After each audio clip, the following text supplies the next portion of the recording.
سلام دوستان و همراهان گرامی، با شما هستیم با توضیح سیستم بی تو پراپ شرکت یونفکسکو. خب ابتدا یک صفحه لاگین رو هنگامی که آدرس رو وارد می‌کنید یک صفحه لاگین مشاهده می‌کنید که بعد از ورود شما میتونید به همچین پنلی دسترسی داشته باشید. دقت داشته باشید که شما موقع لاگین فقط در صورتی که دسترسیش از طرف شرکت یونفکسکو برای شما فعال شده باشه میتونید لاگین بکنید. امکان ثبت نام وجود نداره و حتما باید یک ادمین مستر بیاد و برای شما ثبت نام رو انجام بده. خب تو صفحه اول چندین بخش وجود داره. بخش منوی سمت چپ، صفحاتی که شما واردش میشید مسیرش اینجا مشخص میشه، وضعیت سرویس هاتون، تم ارزم به حضورتون که لایت و دارک اینجا وجود داره. میتونید در همین صفحه ابتدایی شما یک اکانتی رو برای آنالیز وارد بکنید. اگر من این اکانت رو سرچ بکنم مشاهده میفرمایید آنالیز این کاربر به طور کامل برای ما اومده. ما میتونیم یک دیتای کاملی رو از وضعیت این اکانت، وضعیت هیستوری این اکانت داشته باشیم. ببینید کاملا مشخصه اینجا یه سری دیتا در مورد بالانس آورده شده، میزان پروفیت، کمیسیون، نت پروفیت که میشه پروفیت منهای به علاوه کمیسیون و به علاوه سواب میشه نت پروفیت، میزان برداشت واریز و بالانس شروع و بالانس ابتدایی روز برای امروز. یه سری مشخصات کلی از اکانت به شما میده، یه سری دیتا از وضعیت ترید میده به شما. شما میتونید اکانت رو دیزیبل یا اینیبل بکنید. اگر این کار رو انجام بدید، یعنی اکانت دیزیبل بشه، شخص لاگین هم نمیتونه به اکانتش و دیگه هیچ دسترسی نخواهد داشت. اگر دیزیبل ترید بکنید مثل این اکانت، شخص میتونه لاگین کنه، میتونه هیستوریش رو ببینه ولی ترید نمیتواند بکند. اگر تیک اینیبل اکسپرت رو بردارید و در واقع اکسپرت رو دیزیبل کنید، شخص نمیتونه از اکسپرت استفاده بکنه. اگر تیک اینیبل تریلینگ رو بردارید، شخص نمیتونه از تریلینگ استاپ استفاده بکنه. در واقع این دوتا تیک مربوط به ترید کاربر این سه تا تیک و تیک اول کلا اکانت رو دیزیبل میکنه. بخش درادان ها رو پایین تر داریم که میاد درادان ها رو بر اساس بالانس ابتدایی اکانت، بر اساس بالانس شروع روز، بر اساس بیشترین بالانس اکانت، بر اساس بیشترین بالانس روز و ریسک شناور اکانت رو درادانش رو به شما نشون میده. یک چارتی از وضعیت بالانس کاربر داریم که نشون میده شخص از 10,000 شروع کرده و تا چند اندازه رشد کرده و بعد چند اندازه پایین اومده. کامل میتونید مسیر رشد این اکانت رو ببینید. مسیر رشد اکانت از لحاظ درصد رو میتونید اینجا مشاهده بفرمایید. ببینید تا نزدیک های 18% سود رفته و بعد اومده درآمد زده این اکانت. تو بخش پایین تر یک چارتی از وضعیت درآمد کاربر دارید. شما هر کدوم از این تیک‌ها رو بردارید میتونید اون خط مربوط بهش رو بردارید. ببینید اگر درآمد بر اساس استارت بالانس 12%، اگه شخص نسبت به 10,000 تا بالانسش یا ایکویتیش کمتر از 8,800 بشه درآمد میزنه. ما این عدد 8,800 رو توی استارت بالانس نشون میدیم، نه عدد 10,000 رو. ببینید وقتی این رو برمیدارم خط روی 8,800 محو میشه. ببینید اگر مثلا ماکس آل تایم بالانس و ماکس دی بالانس رو بردارم، دو خط دیگه برداشته میشه. الان ماکس ایکویتی هم برداریم. خب الان یک چارت نرمال شما دارید که میتونید بالانس، ایکویتی و بالانس ابتدایی روز، میزان بالانسی که بر اساس ابتدایی روز میتونست ضرر بکنه این کاربر رو مشاهده بفرمایید. در ابتدا 5% 10,000 دلار 9,500 و هر چقدر بالانس افزایش پیدا میکرد روزانه این خط بالاتر میاد و شخص هر زمان به این خط برسه تریگر روزانش فعال میشه که همونطور میبینید هیچ جا درآمد روزانه نزده. حتی تو این بخش شما میتونید زوم هم داشته باشید. ببینید من میتونم اینجا زوم بکنم، دقیقا برم روی این عدد اعداد بالانس، مین ایکویتی و اند اف دی بالانس رو ببینم و دقیقا ببینم که آیا درآمد زده تو این بخش یا خیر. کل دیتا رو شما اینجا به صورت کامل قابل زوم شدن میتونید داشته باشید.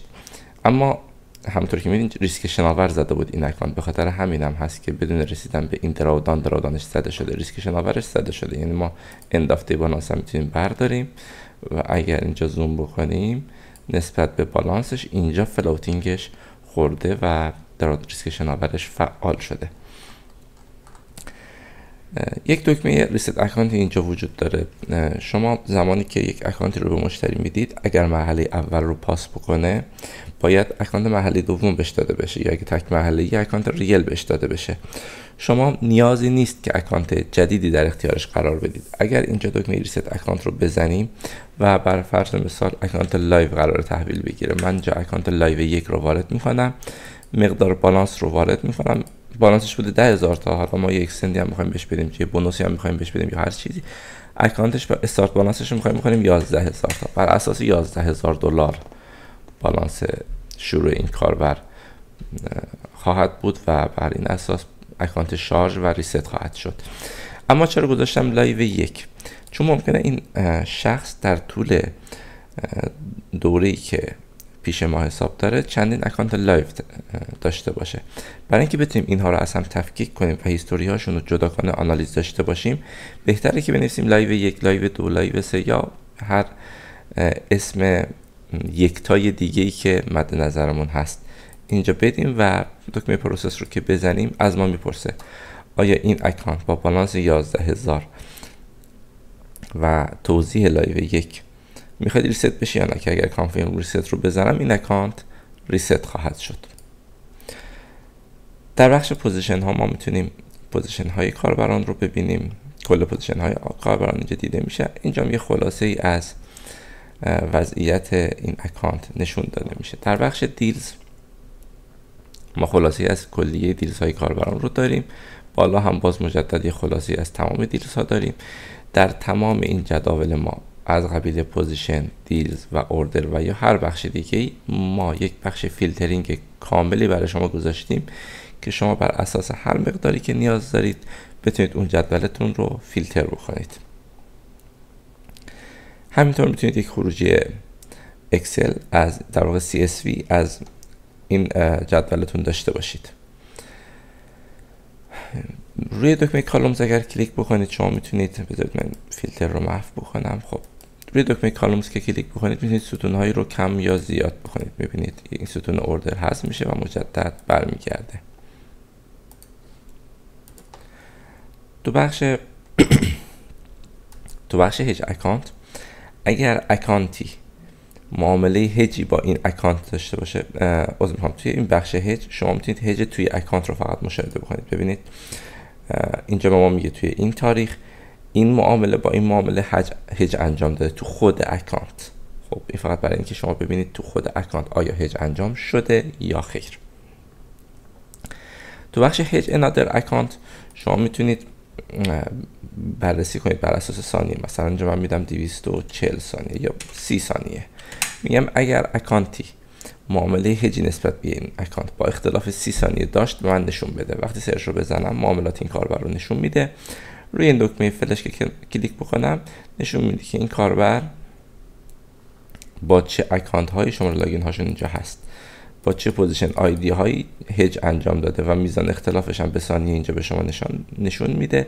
حجمش و سایر موارد رو میتونید بررسی بکنید. در نهایت خود اکانت ها رو نگاه میکنید. اگر واقعا شباهات زیاد بود میتونید این دو تا اکانت رو با هم هج در نظر بگیرید. تو بخش اکسپرت یک آنالیز از اکسپرت به شما نشون میده.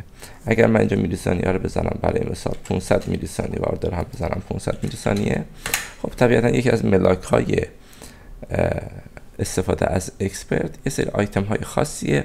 ما اونها رو اینجا قرار دادیم و اگر بعد از این مورد ها رو توضیح دقیق ترش رو انشالله در صورت اینکه قرار بر همکاری شد ما توضیح رو توی جلسات خدمت شما میدیم. اگر روی دکمه شو اکسپرت کلیک بکنیم به ما نشون میده که چه معاملاتی مشکوک هستن و اینکه آیا اصلا این اکانت مشکوک هست یا نه. ببینید میگه اوردرهاش مشکوکه. و اگر ما اینجا یک آیتم دیگه داریم که مربوط به ویرایشه، اگر این رو هم بزنیم یک بازی زمانی هم میتونیم انتخاب بکنیم، ماکسیموم 5 روز. و اگر مجددا نشون بدیم لاگ ها رو به ما نشون میده و میگه که آیا لاگ مشکوکی هم داشته یا خیر. کل این موارد رو به طور کامل اگر بررسی بکنیم میتونیم متوجه بشیم که آیا شخص از اکسپرت استفاده کرده است یا خیر.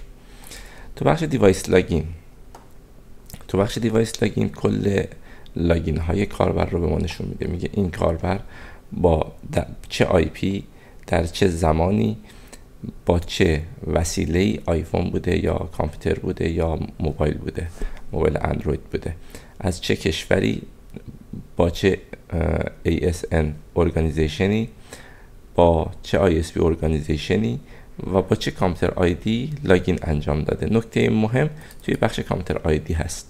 ببینید آی پی امکان تکراری بین کاربران وجود داره، ولی کامپیوتر آیدی به هیچ عنوان بین دو لاگین، دو کاربر مشترک نخواهد بود. تو بخش سیمیلار اکانت پای لاگین شما میتونید اکانت های مشابه این کاربر رو بر اساس آی پی و بر اساس کامپیوتر آیدی مشاهده بفرمایید. ببینید بر اساس کامپیوتر آیدی این اکانت با این اکانت مشترک هستش که اگر ببینیم احتمالاً هر دو ایمیل هاشون هم یکی هستش. شما میتونید بر اساس کامپیوتر آیدی تمام اکانت های مشترک این کاربر رو به دست بیارید.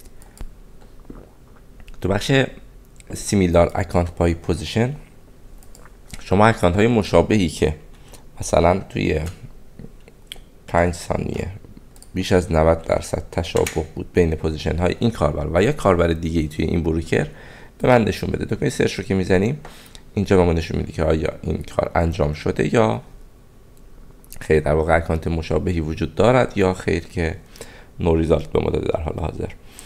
یعنی این کاربر با هیچ اکانت دیگه ای معاملات مشابه که بیش از 90% باشه نداشته. این 90% بر اساس تعداد پوزیشن، یعنی اگر شخص 10 تا پوزیشن داشته حداقل 9 تاش با 5 میلی ثانیه اختلاف جهت معاملش یکی بوده. این مبنای تشابه معاملات هست برای ما. بخش بعدی توی منیجر از این منوی سمت چپ، خب پیج دیفالت برای ما آنالیز هست چون خیلی پرکاربرد هست. بخش بعدی تریدینگ اکانت هست. شما میتونید تو بخش تریدینگ اکانت کلیه اکانت کاربران رو مشاهده بفرمایید. دیتای ایمیلشون، اطلاعات نام خانوادگی، لوکیشن، استارت بالانس و سایر دیتایی که مد نظرتون هست. تو بخش آپدیت اکانت میتونید یک اکانت خاصی رو اینجا آپدیت انجام بدید. برای مثال میتونید دوباره اینجا وضعیت هاشو اینیبل دیزیبل بکنید. میتونید دیپازیت بهش وارد بکنید، مثلا میگیم $1000 با کامنت مثلا بالانس، به عنوان بالانس اینجا دیپازیت کنید، هم به عنوان بالانس هم به عنوان کردیت اینجا میتونید دیپازیت رو انجام بدید. تو بخش ویدروال شما میتونید برداشت انجام بدید، باز هم مجدد هم کردیت هم بالانس اینجا قرار داره. تو بخش پسورد شما میتونید پسورد برای کاربر اینجا تولید بکنید. اگر جنریت رو بزنم خودش یک پسورد دیفالتی ایجاد میکنه. دکمه کپی رو که بزنید این پسورد کپی میشه. دکمه چک رو که بزنید چک میکنه که آیا این پسورد کاربر درست هست یا نه. یک زمانی هست که کاربر شما نمیتونه لاگین انجام بده، بهش میگه پسورد خودت رو به ما بده که چک بکنیم. پسورد رو به شما میده، شما این دکمه چک رو که بزنید به شما میگه نیاز است به اکانت کاربر لاگین انجام بشه. با این دکمه چک میتونید چک کنید که آیا کاربر لاگین کرده است یا خیر. دکمه ریست رو هم بزنم این پسورد جایگزین پسورد قبلی خواهد شد. همچنین اینجا میتونید لورج اکانت ها رو تغییر بدید و بعد از اینکه انتخاب کردید با دکمه آپدیت لورج میتونید لورج اکانت رو تغییر بدید. بخش بعدی بخش کریت اکانت هست. شما میتونید اینجا اطلاعات مشتریتون رو وارد بکنید. بعد اینکه اطلاعات مشتری وارد شد لیوریج رو انتخاب کنید، توی چه گروه معاملاتی میخواید این اکانت براتون ساخته بشه. یک پسورد و اینوستور پسورد رو میتونید بهش بدید که هم میتونید دستی وارد بکنید و هم میتونید با دکمه جنریت یک پسورد سیفی رو براش جنریت بکنید. اینیشیال بالانس و مقدار بالانس ابتداییش رو میتونید وارد بکنید و بعد اینکه کریت اکانت انتخاب بشه این اکانت ایجاد خواهد شد. بخش آنالیز رو خدمت شما توضیح دادم. نکته که هست تو بخش پوزیشن، شما اگر روی پوزیشنی، خب شماره اکانت اشتباه بود، اگر شما روی یکی از این پوزیشن های کاربر کلیک سمت راست انجام بدید و شو دیتیل رو بزنید میتونید دیتیل این پوزیشن رو مشاهده بکنید. ببینید دقیقا روی چارت به ما میگه این پوزیشن کجا باز شده و کجا بسته شده. و نکته مهمش اینجاست، شما اگر روی این کندل کلیک بکنید میتونید ببینید که زمانی که این پوزیشن دکمه بای رو زده این کاربر دقیقا پوزیشنش کجا باز شده. میبینید دقیقا نقطه باز شدن این پوزیشن رو به شما نشون میده. خط نارنجی خط اسک ما هست و خط آبی خط بید ما و کاملا شما میتونید ببینید نسبت به قیمت چارت تیک پوزیشن در کجا برای شما باز شده.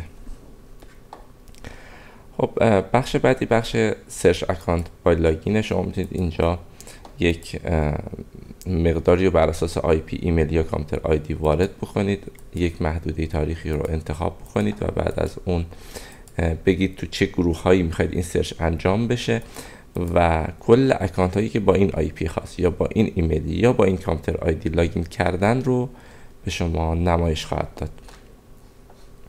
تو بخش سرچ لاگینز توی اینجا کل اکانت ها تعدادش رو به شما نشون میده. مثلا میگه اکانت شماره X با این کامپیوتر آیدی، مثلا اگر اینجا کامپیوتر آیدی رو انتخاب کرده باشید، بذارید من یک گزارشی رو برای شما بیارم توی این بخش. خب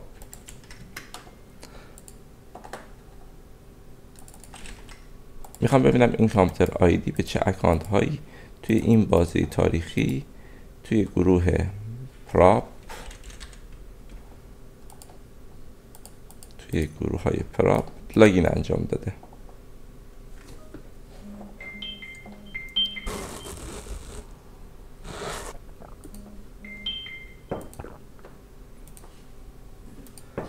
خب همطور که مشاهده میکنید به ما میگه که این اکانت و این اکانت، این دو اکانت با این کامپیوتر آیدی لاگین انجام دادن. ایمیل هاشون متفاوته، یعنی اینکه دو شخص متفاوت اومدن و لاگین کردن که خیلی مهمه این نکته.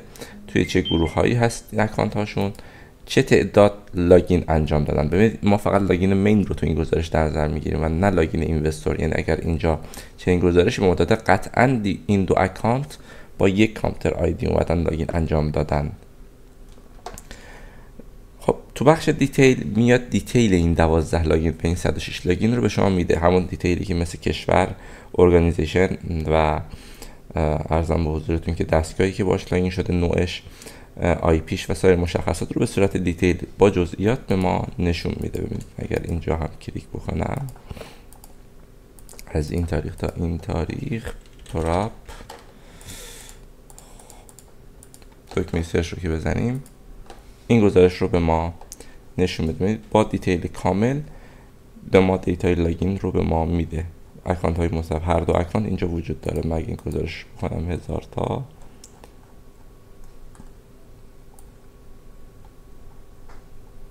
ببینید یه اکانت بود 288 0218 و یه اکانت بود 288 0229. هر دو اکانت اینجا نشون داده میشه.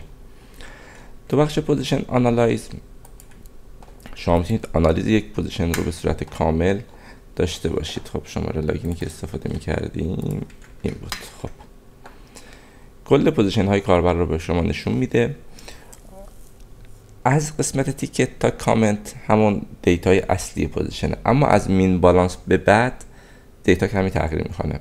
خب بیایید دونه این ستون ها رو با هم جلو بریم. اولین گزینه استارت بالانسه.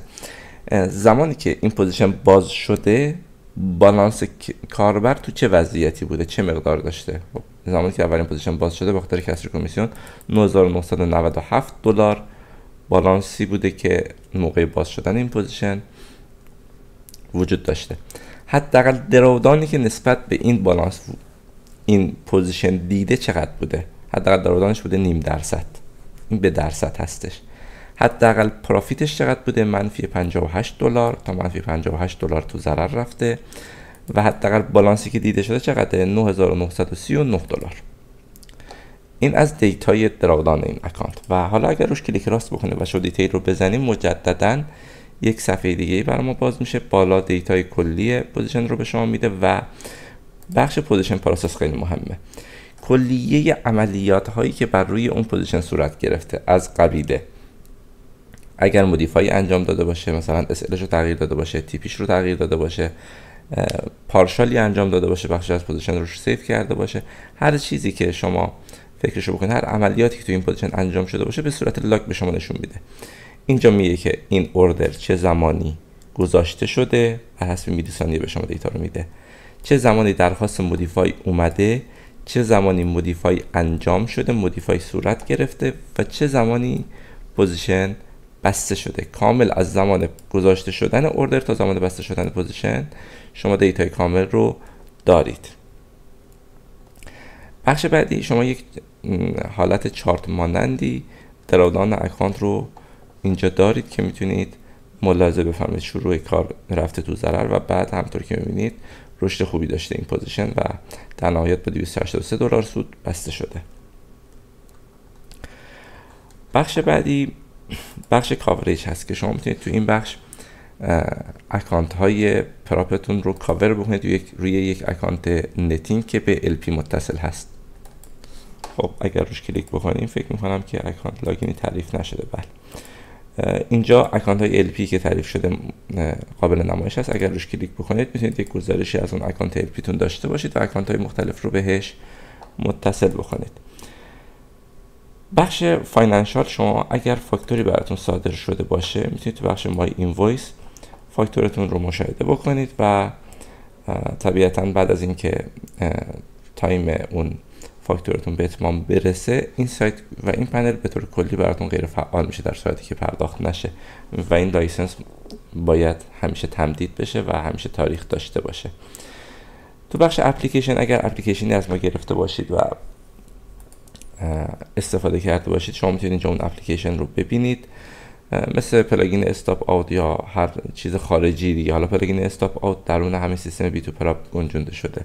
اگر گتوی از ما گرفته باشید یا پلاگینی خارج از این سیستم از ما گرفته باشید تو این قسمت میتونید لایسنسش رو ببینید که تا چه زمانی لایسنس وجود داره و در صورتی که رو به اتمام باشه میتونید با تیم فنی ما ارتباط بگیرید و بگید که این تاریخ رو برای شما تمدید بکنند.